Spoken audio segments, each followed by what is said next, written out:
কেউ যদি মসজিদে চলে আসে, মসজিদে 5 ওয়াক্ত নামাজ আদায় করে, আল্লাহ রাসূল সাল্লাল্লাহু আলাইহি সাল্লাম বলছে সে আল্লাহর জিম্মাদারির মধ্যে চলে যায়।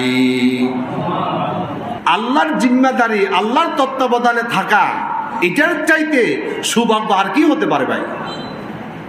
আপনি যদি প্রধানমন্ত্রীর তত্ত্বাবধানে থাকেন, প্রধানমন্ত্রী যদি বলে এই আমার জনগণ, এই ব্যক্তিটা হচ্ছে আমার লোক, তার পাওয়ার কত বেশি বাড়বে?